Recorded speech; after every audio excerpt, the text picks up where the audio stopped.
Once, there was a bitter little prince named Otto. He really should have been quite happy, what with having been born to wealth and privilege.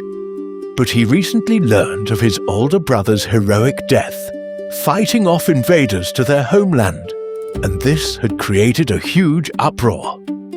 The once future king was now gone, and sad Otto was next in line to inherit the mantle of the throne. Of course, normally, one would understand fully Otto being saddened or outright distraught over the loss of his beloved brother, or perhaps even a little glad in his most secret heart that he was now heir apparent. But Otto was neither. He was more concerned about what his new role was to be now that the hero was no more. What would the people expect of him? How could he ever live up to the daring exploits and martyr's death that was the talk of the entire kingdom? And that made Otto very bitter indeed. It wasn't as if he was not without talents. Otto loved to cook and eat everything he made, truth be told. He swam surprisingly well, floated at least, for one so round, and even his old nursemaid stated he had the voice of an angel. That boy has the voice of an angel, you know. Byron never could carry a tune.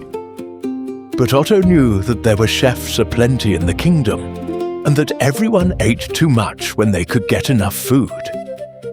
It was not lost on him that all fish swam and every bird sang, and that all of his own positive charms paled in comparison to the hero of Bestwick, defender of the Dragon Guard and champion of the people, his dead stupid brother. Brother Byron was a true hero, a bona fide well-loved and realm-certified legend who had banished the demon of Blackrock, defenestrated the babbling banshee, and single-handedly led the army to war as the king. Otto's father sobbed openly as he feared for his most loved son's life. What choice did Otto have but to start whispering?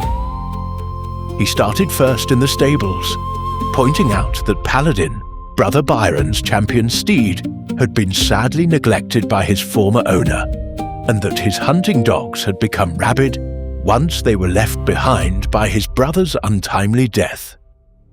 Otto never bothered to inform anyone that the wasting formula he had fed the faithful steed had done the trick of scurvy, mange, lameness, and blindness. Nor did he share with anyone that the tainted meat and noxious maddening draughts he had poisoned the dogs with had been brewed by him in the forgotten dungeons deep in the bowels of the castle's keep. Those secrets he kept for himself. The king, of course, was inconsolable, staying either drunk most days or staging combat with his own guard whilst in his cups. He would beat his guards terribly as the wild-eyed, slobbering majesty only added more fuel to Otto's hateful fire. He continued to whisper as his father flailed and wailed about his great loss. Only Otto saw the whispers continue to grow. There, now we are both diminished.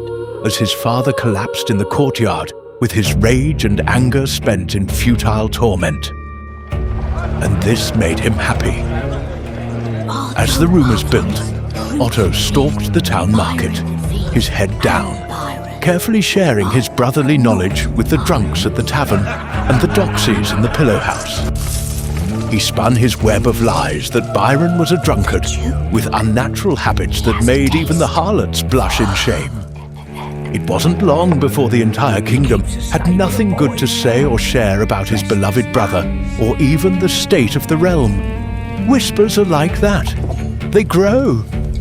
Imagine Otto's surprise when one night, having climbed up to his bedchambers from his secret space in the dungeons, he was confronted by a selection of guards, grooms and citizens who had decided that the entire royal family was corrupt, and perhaps a better system of ruling might prevail. Otto's last thought as they pushed him off the castle walls with a noose tied around his neck was that even in death, he would have to share the spotlight with his father, who already swung alongside him. Even now, I share the spotlight.